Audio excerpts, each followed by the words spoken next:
नमस्कार, स्वागत है आपका प्राइम इंडिया न्यूज पर। मैं हूं आपके साथ रेहान अली। चलिए बुलेटिन में सबसे पहले शुरुआत करेंगे आज की देश की बड़ी खबरों के साथ। कॉन्स्टिट्यूशन क्लब ऑफ इंडिया में 1 अगस्त 2025 सफाई मजदूर दिवस को न्याय दिवस के रूप में मनाया गया, क्योंकि 1 अगस्त 2024 को भारत के सर्वोच्च न्यायालय की संविधान पीठ द्वारा आरक्षण के उपवर्गीकरण के पक्ष में दिए गए ऐतिहासिक फैसले को प्रथम वर्षगांठ के रूप में मनाया गया।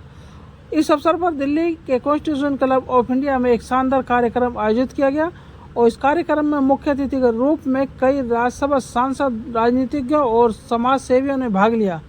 इस कार्यक्रम का मुख्य सार केवल और केवल अति दलित और वंचित समाज के लोगों को कैसे आरक्षण का लाभ मिले, कैसे इनकी राजनीति में भागीदारी सुनिश्चित हो, क्योंकि आज जो प्रतिनिधित्व इस समाज को मिलना चाहिए था वो अभी तक कोई पार्टी नहीं दे पाई है। इस कार्यक्रम के आयोजक और मुख्य वक्ता के रूप में राजेंद्र पारछा जी ने अपने सुझाव के रूप में लोगों को संबोधित करते हुए अपने ओजस्वी भाषण में बताया कि किस तरह से वाल्मीकि समाज और अन्य वंचित समाज की भागीदारी कैसे सुनिश्चित हो सकती है और इन्हें कैसे इनका भला हो सकता है। आइए सुनते हैं। खाने के लिए उस समय सीमा कोई है नहीं। अब राज्य की मर्जी है, वो कमेटी बनाता है, क्योंकि जिनको मिलना है वो सोए हुए हैं और जिनका छिलना है वो सड़कों पर है। उन्होंने विरोध करके पहले ही जता दिया कि हम होने नहीं देंगे। तो ये हमारे ही लोगों ने आज इस आरक्षण को रोकने के प्रयास करे हैं।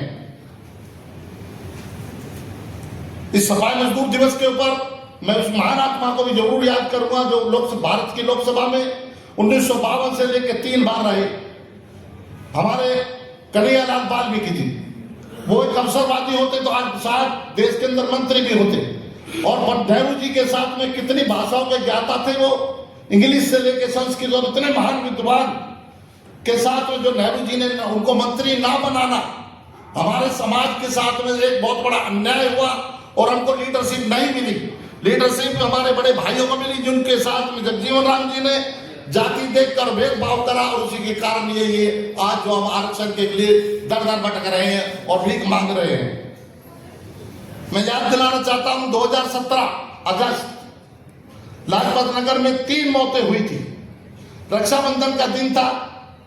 मैं SP Rai ji, doctor Shukla AIIMS के अंदर उन 3 परिवारों का पोस्टमार्टम करा रहे थे। बारिश के दिन थे, बारिश आ रही थी और हम ये लोग कर रहे थे ये कब बंद होगा, ये चक्कर कैसे नहीं रुकेगा दिल्ली जैसे महानगर के अंदर, और बहुत बड़ा बुरी हालत थी उनके अंदर। जब हम गाजीपुर में 3 लाशें जल रही थी, वहां देश के जाने माने दलित नेता और चिंतक और लेफ्टिस्ट डी राजा जी वहां पर वो वीडियो फिल्म बना रहे थे। वो जो उनका विरोध करा कि भाई आप ये फिल्म बनाकर देखो, आपके देश में कहीं सरकार नहीं है और लेकिन आप लोग भी हमारी आवाज नहीं उठाते और आप लोग तो किसी चीज से बंधे हुए भी नहीं हो। और आप आज सफाई कर्मचारियों में जो यूनियन बनी है वो हमारे लोगों ने अपनी 4 आदमियों की इकट्ठी बनाई है। ना उसके अंदर लेफ्ट वालों का कोई रोल रहा, ना कुछ इस कारण रहा। उस मृत्यु के बाद हम लोगों ने डॉक्टर आलोक जी के पास गए, जो सुप्रीम कोर्ट के अधिवक्ता थे। उन्होंने सुप्रीम कोर्ट के जो वकील थे उन लोगों ने हमारी मदद करी और वहां में जो एनसी आयोग के चेयरमैन थे कटेरिया जी के द्वारा दिल्ली सरकार को नोटिस जारी करा। केजरीवाल जी उन परिवारों में गए, हम भी लोग भी गए, एसपी राय वगैरह हम सब लोग गए। वो मुद्दा इतना बना कि हमने ज्ञापन लेके संसद अपने जो सफाई कर्मचारी आयोग के वर्तमान चेयरमैन थे सत्यराम चावरिया जी और अपने कई विधायकों को लेकर हम केजरीवाल से मिले। केजरीवाल जी से हमने कहा कि तेलंगाना में एक प्रोजेक्ट चल रहा है, वहां पर सफाई कर्मचारियों की अपनी गाड़ियां हैं और ये गाड़ियां आ जाती है तो छोटी गाड़ियों के। उन्होंने हमारी बात को माना और डिक्की के सहयोग से, और उसमें उन गाड़ियों को 200 गाड़ियां लगी, 200 परिवार आगे बढ़े। उसमें भारत सरकार ने 32 और 36 लाख का लोन करा। वो उस लोन से प्राथमिक दिल भारत के अंदर पहला एक टेंडर ऐसा बना जिसकी ये प्राथमिकता तय हुई कि जिसके अंदर प्राथमिकता सीवर में मरने वाले आदमी की होगी, दूसरे पे सफाई कर्मचारी होगा, तीसरे पे एससी होगा, चौथे पे घर को बचेगा तो ऑफिस को दिया जाएगा।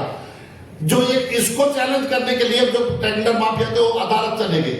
अदालत के जज ने जो निर्णय दिया, उन्होंने गांधी और अंबेडकर का वो लेके उन्होंने ये कहा कि पहली बार किसी आदमी को एक न्याय मिल रहा है और पहली बार कोई आदमी ऐसा आ रहा, आप लोग इस टेंडर को चैलेंज करने आ गए, उन्होंने हमारे पक्ष में वो फैसला दिया। अगर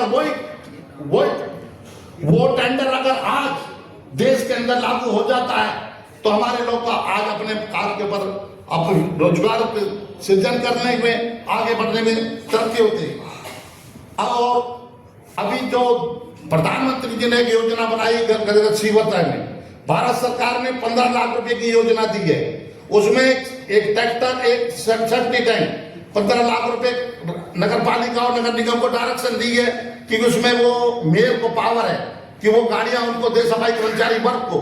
लेकिन आज तक भारत के अंदर किसी भी मेयर और किसी म्युनिसिपैलिटी के आदमी ने उन लोगों उस स्कीम को लागू ही नहीं करा कि जिससे कि वो सेफ्टी टैंक चालू हो सके।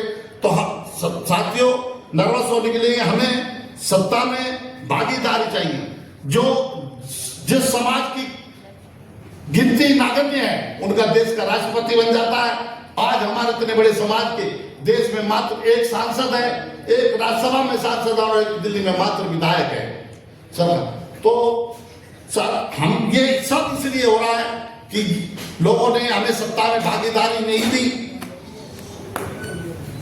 मैं एक बहुत ज्वलित मुद्दा संजय सिंह जी आपके सामने लाना चाहता हूं। तो पहले दिल्ली के अंदर हमारे जो सरकारी स्कूलों से बच्चे पढ़ने वाले आते थे तो कट लिस्ट निकलती थी, उसके अंदर हमारे बच्चों को 52-55% वालों को रेगुलर कॉलेज मिल जाता था। लेकिन भारत सरकार के नए जो केंद्रीय स्कूलों के अंदर तो CUET जो टेस्ट आया है, ये टेस्ट के माध्यम से दलित और संपन्न बच्चे और पूरे भारत के बच्चे जो दिल्ली के अंदर दाखिला पा रहे हैं। आज हमारा जो शिक्षा में जो पढ़ने का भी हमारा था वो भी हद छिन चुका है, क्योंकि अब हमें रेगुलर कॉलेज नहीं मिल रहे। और इन कॉलेजों में ये स्कूल माफिया पे एक बहुत बड़ी सोच है, और एक सोच ये है कि नोएडा, ग्रेटर नोएडा, गाजियाबाद जैसे इलाकों के जो बच्चे आते थे उनको बहुत हाई नंबर लाना पड़ता था।